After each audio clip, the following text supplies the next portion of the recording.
नया chapter start होने जा रहा है जो है इंडियाज़ फिजिकल फीचर्स। तो पहले उसका हम इंट्रोडक्शन देख लेते हैं। इंडिया के बारे में कुछ नॉर्मल बातें जान लेते हैं। India is located in the southern part of the continent of Asia.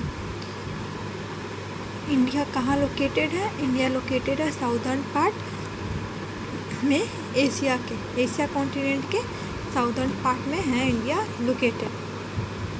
It is the 7th largest country in the world. India world का 7th लार्जेस्ट कंट्री है in perspective of land. It is the 2nd most populous country in the world, और ये population के मामले में दूसरे number पे आता है। क्या 130 करोड़ प्लस पॉपुलेशन है, तो ये 2nd मोस्ट पॉपुलेटेड कंट्रीज़ में आता है। अब हम स्टार्ट करते हैं physical features of India.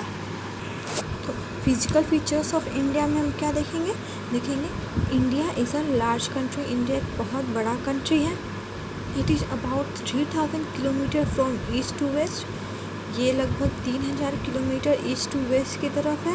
And 3200 kilometre from north to south, और नॉर्थ से साउथ की तरफ है ये 3200 kilometre. India is surrounded by water on 3 sides. India पानी से 3 तरफ से घिरा हुआ है। किस किस चीज़ से घिरा हुआ है?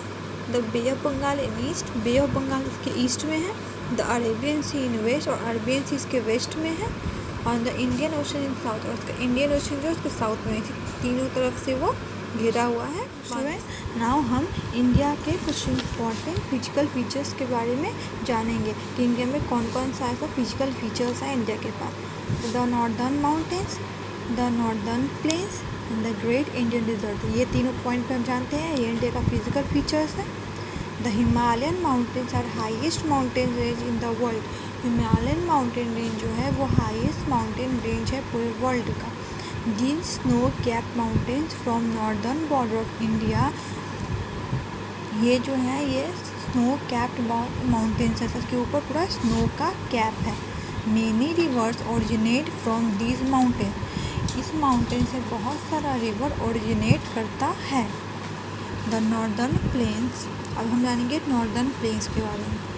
The great northern plains lie to the south of Himalayas, ये साउथ ऑफ हिमालयाज में लाई करता है, हिमालय के नीचे की तरफ। These are watered and made fertile by rivers that flow down from the mountain. ये बहुत उपजाऊ ज़मीन होता है, और क्योंकि जो हिमालय से जो नदियाँ निकलती हैं उसके कारण ये बहुत फर्टाइल ज़मीन होता है। Many food crops are grown है, यहाँ बहुत तरह का खाद्य पदार्थ उगाया जाता है। अब है द ग्रेट इंडियन डिज़र्ट। अब इंडियन डिज़र्ट के बारे में देखते हैं। The great Indian Desert lies to the north western part of India. जो ग्रेट इंडियन डिज़र्ट है ये north western part of India में लाई करता है। It is also called the Thar desert, इसको हम थार डिज़र्ट के नाम से भी जानते हैं। It is very hot and dry region which receives very little rainfall. ये बहुत सूखा और गर्म जगह होता है जो बहुत कम पानी इसको मिलता है। Camel are an important means of transport here. Camel यहाँ पे बहुत इम्पॉर्टेंट मीन्स ऑफ ट्रांसपोर्ट है। कैमल यहाँ पे यूज़ होता है मीन्स ऑफ ट्रांसपोर्ट की तरह। That's all for today.